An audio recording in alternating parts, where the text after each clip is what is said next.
नमस्कार मंडळी, उद्याच वर्ष 2024ला टाटा बाय बाय करून आपण नवीन वर्षात 2025 मध्ये पदार्पण करणार आहोत. म्हणूनच व्हिडिओच्या सुरुवातीला तुम्हा सर्वांना ॲडव्हान्समध्ये 2025 या वर्षाच्या खूप खूप शुभेच्छा आणि तुमचे वर्ष भरभराटीचं जावो हीच इच्छा. तर या व्हिडिओमध्ये 2025 या नवीन वर्षात कोणते नवीन मराठी चित्रपट येणार आहेत हे आपण पाहणार आहोत. तर चला तर मग लगेचच सुरुवात करूयात. पहिला चित्रपट जो वर्षाच्या सुरुवातीलाच येणार आहे तो आहे मुक्काम पोस्ट बोंबिलवाडी, ज्याचं दिग्दर्शन केलं आहे परेश मोकाशी यांनी. आणि ह्याच्यामध्ये खूप मोठी स्टारकास्ट असणार आणि जुने जाणते प्रशांत दामले हे आपल्याला अभिनय करताना दिसणार आहेत. त्यानंतर आपल्याला दिग्पाल लांजेकर सरांचा संत ज्ञानेश्वरांची मुक्ताई हा चित्रपट येणार आहे. त्यानंतर सांगीतिक नाटकावर आधारित संगीत मानापन हा चित्रपट येईल, ज्याचं दिग्दर्शन केलेलं आहे सुबोध भावे यांनी आणि ज्यात लीडमध्ये सुद्धा सुबोध भावे आणि वैदेही परशुरामी हे दिसणार आहेत.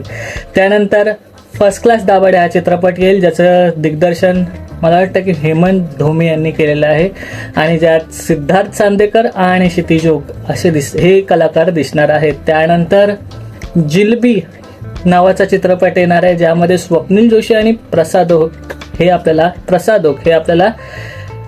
अभिनय करताना दिसणार आहेत. त्यानंतर एकामागोमाग एक चित्रपट येणार आहे, ज्यात मंगला नावाचा चित्रपट असेल. त्यानंतर संजय जाधव यांचा जो येरे येरे पैसा हा चित्रपट गाजला, जे 2 भाग गाजले, त्याचा 3रा भाग येण्याची शक्यता आहे. त्यानंतर नागराज मंजुळे दिग्दर्शित खाशाबा नावाचा चित्रपट येणार आहे, एका कुस्तीपटूवर हा चित्रपट आधारित असणार आहे.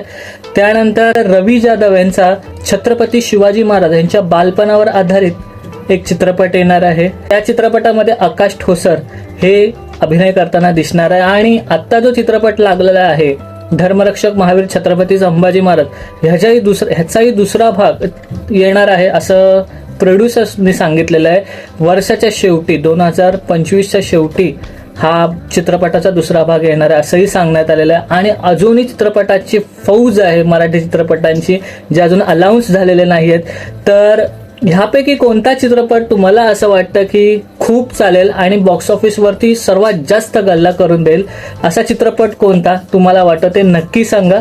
आणि इथेच आपण थांबूयात आणि पुन्हा एकदा तुम्हा सर्वांना नवीन वर्षाच्या खूप खूप शुभेच्छा आणि तुमच्या परिवाराला सुद्धा खूप खूप मनापासून शुभेच्छा इन ॲडव्हान्समध्ये.